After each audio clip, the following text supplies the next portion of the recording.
Assalamualaikum warahmatullahi wabarakatuh. Perkenalkan, nama saya Rizky Andi Prasetyawan dari kelas 1143. Saya di sini akan menjelaskan tentang minyak bumi.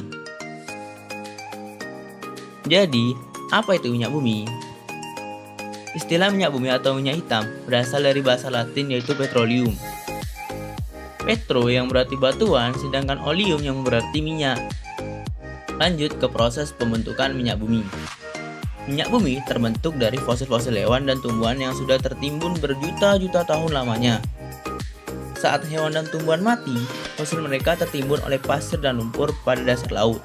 Ribuan tahun kemudian, akibat pengaruh tekanan dan suhu bumi, lapisan-lapisan lumpur dan pasir ini berubah menjadi batuan.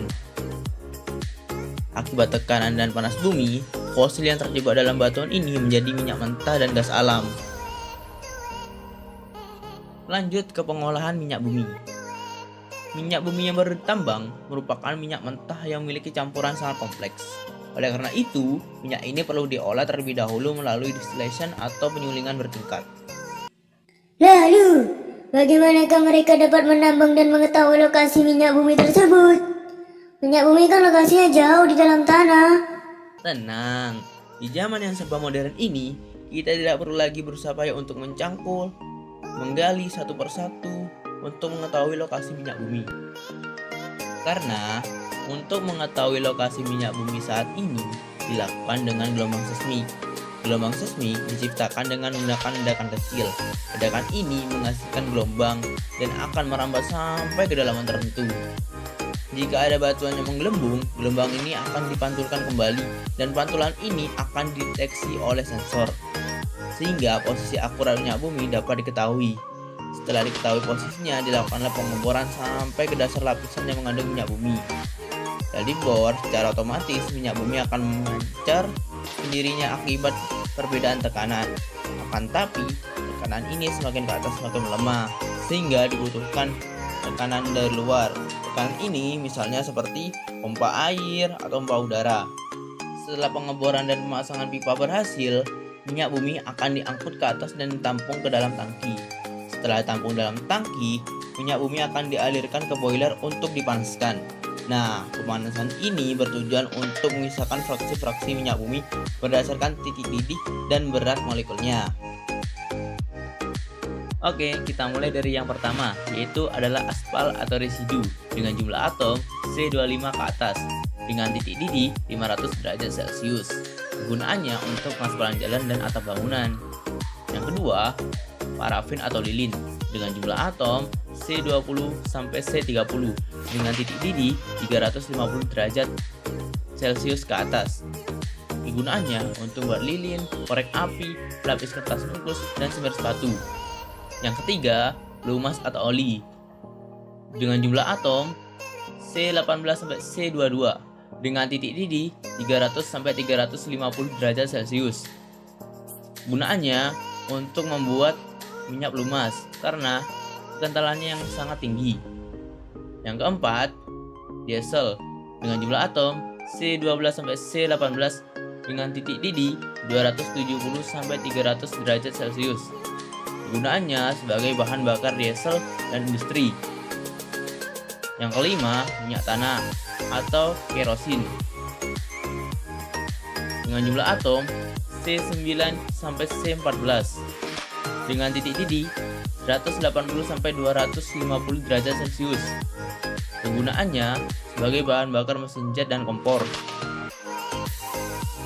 Yang keenam, bensin dengan jumlah atom C5 sampai C12 dengan titik didih 70 sampai 140 derajat Celcius.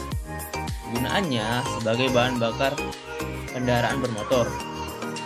Yang ketujuh, nafta dengan jumlah atom C6 sampai C12 dengan titik didih 140 sampai 180 derajat Celcius.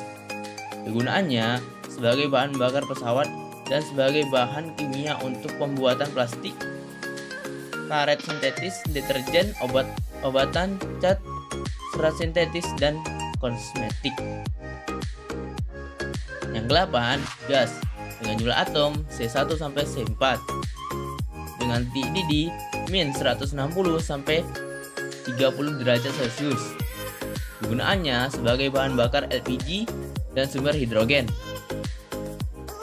Selain memiliki kegunaan yang bermanfaat bagi kita, penggunaan minyak bumi juga bisa berdampak pada lingkungan dan kehidupan kita. Seperti yang pertama, dapat menyebabkan pemanasan global. Karbon dioksida kendaraan bermotor dapat menyebabkan terjadinya pemanasan global yang nantinya juga akan mempengaruhi lapisan ozon. Yang kedua, dapat menyebabkan pencemaran air. Kapal-kapal yang biasanya mengangkut minyak bumi terkadang mengalami kebocoran sehingga tumpah ke laut dan akan mengganggu ekosistem air laut. Yang ketiga, dapat menyebabkan pencemaran udara. Asap yang keluar dari kendaraan bermotor dapat membuat udara menjadi tercemar dan menjadi udara yang tidak sehat bagi kita. Yang keempat, dapat mengganggu kesehatan tubuh kita. Asap yang berasal dari kendaraan bermotor ataupun pabrik industri akan menyebabkan gangguan kesehatan karena asap tersebut mengandung zat-zat yang berbahaya bagi tubuh kita. Yang kelima, lahan tanah menipis. Seperti yang sudah kita ketahui, bahwa dalam bidang pertambangan pasti akan memerlukan lahan yang sangat luas. Jadi mau tidak mau, mereka akan memperluas lahan mereka menjadi tempat pertambangan, sehingga tanah yang ada di lahan mereka menjadi kehilangan kesuburannya dikarenakan terkena atau terkontaminasi oleh zat-zat kimia yang berbahaya. Yang keenam, dapat mempengaruhi iklim.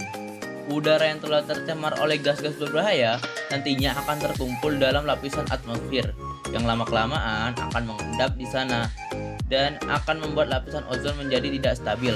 Kemudian terjadilah perubahan iklim seperti musim hujan yang sangat lama serta musim panas yang sangat ekstrim. Yang ketujuh, dapat menyebabkan terjadinya hujan asam.